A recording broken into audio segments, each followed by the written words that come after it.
കൂലിപ്പണിക്കാരായ അവർ അവധിയെടുത്ത് കത്തുന്ന വെയിലിലും കൊടിത്തോരണങ്ങൾ ഒരുക്കി. സീനത്തും കൂട്ടരും ഉൾപ്പെടെ ഏണിയർ ലൈഫ് ഹൗസ് വില്ലയിലെ 41 കുടുംബങ്ങളും മാഷെ കാത്തിരുന്നു. കാസർഗോഡ് ലോക്സഭാ മണ്ഡലം LDF സ്ഥാനാർത്ഥി MV ബാലകൃഷ്ണൻ മാസ്റ്റർക്ക് ഊഷ്മളമായ സ്വീകരണമാണ് അവർ ഒരുക്കിയത്. കുട്ടികളും മുതിർന്നവരും ഉൾപ്പെടെയുള്ള കുടുംബങ്ങളാണ് ആവേശത്തോടെ LDF സ്ഥാനാർത്ഥിയെ പടക്കം പൊട്ടിച്ചും മുദ്രാവാക്യം വിളിച്ചും വേദിയിലേക്ക് സ്വീകരിച്ചത്. അന്തിയുറങ്ങാൻ സ്വന്തമായി വീടില്ലാതിരുന്ന കുടുംബങ്ങൾക്ക് ലൈഫ് പദ്ധതിയിൽ പുതിയ ജീവിതം നൽകിയത് LDF സർക്കാരാണ്. സർക്കാരിൻ്റെ പദ്ധതിയുടെ പേര് ചേർത്ത് പിടിച്ച് ഏണിയർ ലൈഫ് ഹൗസ് വില്ല എന്ന പേര് തന്നെയാണ് ഇവിടെ ഇട്ടത്. ലോകസഭയിലേക്ക് LDF തന്നെ ജയിച്ചു വരണമെന്നത് അവരുടെ ആഗ്രഹമാണ്.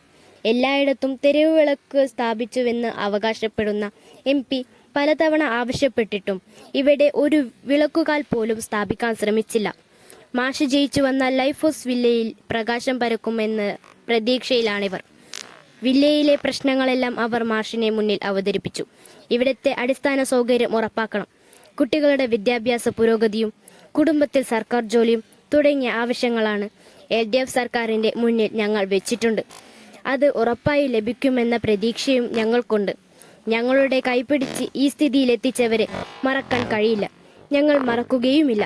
ഇതാണ് ലൈഫ് ഹൗസ് വില്ലയിലെ കുടുംബങ്ങളുടെ ഉറപ്പിച്ച മുദ്രാവാക്യം.